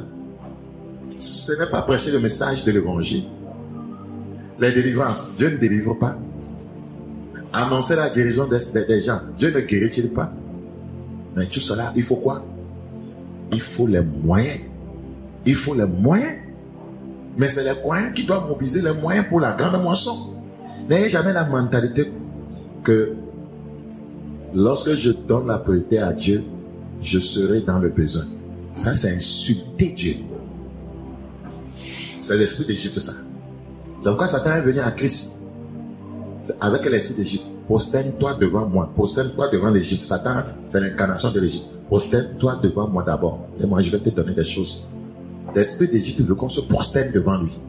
L'esprit d'Égypte, qu'on se prosterne. Satan représente la terre, les choses de la terre. Satan représente le monde. Satan représente la chair. Et il veut que le croyant se prosterne devant ces choses. C'est ce que Satan représente. Il veut que le croyant se prosterne devant ces choses. Nous ne devons pas lui faire allégeance. Nous devons lui résister avec une foi ferme. Amen. Lorsque nous cédons à l'esprit d'Égypte, nous perdons nos privilèges en Christ. Je reprends. Lorsque nous cédons à l'esprit d'Égypte, nous perdons nos privilèges en Christ. Le Seigneur avait dit à son peuple, dont nous avons parlé dans Jérémie, que si vous allez à l'Égypte là, moi je ne serai pas avec vous. Je ne vais pas vous protéger là-bas. Vous perdez vos privilèges. Lorsque nous résistons à la voix de l'esprit de l'Égypte et écoutons la voix de l'esprit de Dieu, nous sommes bénis pour toujours. Nous sommes heureux. L'avant-dernier passage, 1 Roi 17. 1 Roi 17. 1 Roi 17. 1 Roi 17. Quel que soit ce qui t'arrive, quels que soient les défis dans ta vie, le Seigneur te dit par ma voix, n'allez pas en Égypte. Amen. 1 roi 17. 1 roi chapitre 17. 1 roi chapitre 17. 1 roi 17, le verset 9. Lave-toi. Lève-toi, hein, pas lave-toi. Lève-toi, va à Sarepta, qui appartient à Sidon, et demeure là. Voici, j'y ai ordonné à une femme veuve de te nourrir. Il se leva et alla à Sarepta. Comme il arrivait à l'entrée de la ville, voici, il y avait là une femme veuve qui ramassait du bois. Il l'appela et dit, va me chercher, je te prie, un peu d'eau dans un vase afin que je boive. Et elle alla en chercher. Il l'appela de nouveau et dit, apporte-moi, je te prie, un morceau de pain dans ta main. Et elle répondit, l'Éternel ton Dieu est vivant. Je n'ai rien de cuit. Je n'ai qu'une poignée de farine dans un pot et un peu d'huile dans une cruche. Et voici, je ramasse 2 morceaux de bois. Puis je rentrerai et je préparerai cela pour moi et pour mon fils. Nous mangerons, après quoi nous mourrons. Cette femme n'avait rien, mais elle savait que Dieu est la priorité parce que cet homme parlait de la part de Dieu. Et c'était le moyen par lequel Dieu voulait sauver cette femme. Vous savez, les pensées de Dieu ne sont pas nos pensées. Pour sauver cette femme, Dieu allait juste faire un miracle pour que l'homme de Dieu arrive dans la cour de cette femme avec des sacs de maïs, non. Il devait lui apporter des sacs de maïs et des bidons d'huile, non. Ce n'est pas aussi simple comme ça. Seigneur, ouvre les yeux simplement à ton serviteur et il va avoir un sac de farine dans la pousse, un bidon d'huile, et qu'il amène à la femme. Mais Dieu a ses principes, ça ne fonctionne pas comme ça. C'est ce que nous ne voulons pas comprendre. Ça ne fonctionne pas comme ça. Ça ne fonctionne pas comme ça. Il y a des principes. Oh Dieu, tu n'as pas pitié de cette femme. Comment est-ce que tu veux dans cette situation qu'elle te donne encore la priorité? Elle est sur le point de mourir et tu parles de priorité. Oh Jésus, comment est-ce que tu peux qualifier la veuve là qui a donné tout ce qu'elle avait, tout ce qui avait nécessaire pour survivre? Mamadou Karambiri dit qu'elle avait 100 francs. Que tout ce qu'elle avait c'était 100 francs. 100 francs, il n'y a rien à manger, rien à la maison, aucun compte bancaire. 100 francs. Jésus pouvait intervenir. Femme, ne mets pas, s'il te plaît. Tu n'as rien. Viens. Tes 100 francs, je te dis. Judas était là-bas. Il tenait la bourse. Il avait l'argent dedans. La femme veuve est venue. Elle n'a rien à manger à la maison. Tout ce qu'elle avait pour survivre, c'est ce que les Écritures disent. Le Seigneur est là, Dieu. Un Dieu compatissant. Un Dieu compatissant. Il regarde. Il ne l'arrête pas. Elle donne, elle part. Il dit rien. Il ne dit pas prenez l'argent dans la bouche. Il dit que c'est elle qui a le plus donné. Ce qui est arrivé à cette femme, arrivé aussi à toi et moi en soi. Mais nous, ce n'est même pas que c'est tout ce qu'on a pour vivre. Des fois, Dieu nous a bénis. On a de l'argent dans nos comptes bancaires. On en a à la maison. Bon, chaque jour, les affaires, des fois, ça marche. Mais des fois, donner 100 francs, 1000 francs, Dieu, c'est la guerre. Tout le monde va conjuguer je n'ai rien. Jusqu'à ils n'ont rien. Si tu dis je n'ai rien, arrête-toi là-bas. Pourquoi tu fais la cause pour les autres? Vous savez, écoutez, c'est avec ces exemples qu'on nous jugera au portail du ciel par rapport, voyez, à nos finances, à ce que nous n'avons pas voulu faire à Dieu. C'est avec ces exemples. Ne pensez pas qu'on va comparer avec quelqu'un. C'est avec ça. Dieu nous jugera avec sa parole. Bon, il va te dire, cette femme-là et toi, qui était bénie sur la terre, qu'est-ce qu'elle a fait? Tu dis. Qu'est-ce que toi tu as fait? Tu pouvais, mais tu as refusé. Nous avons des défis. Nous devons donner la priorité à Dieu comme cette femme. L'esprit d'Égypte nous tombe trop. L'esprit d'Égypte nous parle trop. Car ainsi par l'Éternel, le verset 14, le Dieu d'Israël, la farine qui est dans le pot ne manquera point. Et l'huile qui est dans la cruche ne diminuera point. Avant que ça ne manque pas, avant que ça ne diminue pas, ça doit manquer d'abord chez toi. Ça doit diminuer d'abord chez toi. Avant que ça ne manque plus là, c'est que ça a manqué une fois d'abord. Avant que tu récupères ça là, c'est que tu n'as plus ça. C'est ce que Dieu est en train de dire. Avant que tu n'aies ça au centuple, tu n'aies ça 2 fois, 3 fois, c'est que tu n'as plus rien de ça. C'était le message. Maintenant, c'est pourquoi tout verbe de Dieu vous enseignera que quiconque n'a pas la foi ne peut pas donner. Qui dit à cette femme si Élie là, il finit de manger la nourriture là, et que son miracle ne se produit pas, il ne va pas mourir là-bas? Mais elle avait la foi. Sans foi, on ne peut pas donner. Sans foi, on ne peut pas donner. On ne peut pas donner. Elle est là et elle vit selon la parole d'Élie. Et pendant longtemps, nous sommes au verset 15, elle eut de quoi manger, elle et sa famille, aussi bien qu'Élie. Aussi bien qu'Élie. Quand Dieu l'a fait prospérer, elle n'a pas oublié l'homme de Dieu. Elle ne se nourrissait pas seulement avec sa famille. Elle nourrissait encore quoi? L'homme de Dieu. Elle continuait à le nourrir. Pourquoi je vous dis ça? L'esprit d'Égypte nous fait croire que ce que nous avons est insuffisant. Donc ne donnez pas à Dieu. C'est là où je vais en venir. L'esprit d'Égypte, c'est insuffisant pour toi, c'est insuffisant pour ta famille, c'est insuffisant pour tes enfants, c'est insuffisant pour ton projet de construction, c'est insuffisant pour le véhicule que tu veux acheter, c'est insuffisant pour le nouveau terrain que tu veux acheter. Ne donne pas. C'est l'esprit d'Égypte. Frères et sœurs, je voudrais lire ce dernier passage et m'arrêter. Savez-vous, beaucoup sont dans nos assemblées, mais sont déjà en Égypte. Ils sont déjà en Égypte. Ils ont l'esprit de l'Égypte, la mentalité d'Égypte. Les Égyptiens ne peuvent pas obéir à Dieu. Dieu dit dans Jérémie 42, 19, n'allez pas en Égypte, je vous le défends aujourd'hui. C'est la voix de Dieu que vous avez écoutée au travers de la mienne. Je vous le défends aujourd'hui. Nous terminons Jérémie 42, de verset 11. Ne craignez pas le roi de Babylone, dont vous avez peur. Ne le craignez pas, dit l'Éternel, car je suis avec vous. Pour vous sauver, vous délivrer de sa main. Je lui inspirerai de la compassion pour vous, et il aura pitié de vous, et vous laissera demeurer dans votre pays. Mais si vous n'obéissez pas à la voix de l'Éternel votre Dieu, et si vous dites, nous ne resterons pas dans ce pays, non, nous irons au pays d'Égypte, où nous ne verrons point la guerre, où nous n'entendrons pas le son de la trompette, où nous ne manquerons pas de pain, et c'est là que nous habiterons. Il dit, alors écoutez la parole de l'Éternel, reste Juda, ainsi par l'Éternel des armées, le Dieu d'Israël. Si vous tournez le visage pour aller en Égypte, si vous y allez demeurer, l'épée que vous redoutez vous atteindra, là au pays d'Égypte. La famine que vous craignez s'attachera à vous, là en Égypte, et vous y mourrez. Et il dit au verset 19, reste Juda, l'Éternel vous dit, n'allez pas en Égypte. Sachez que je vous le défends aujourd'hui.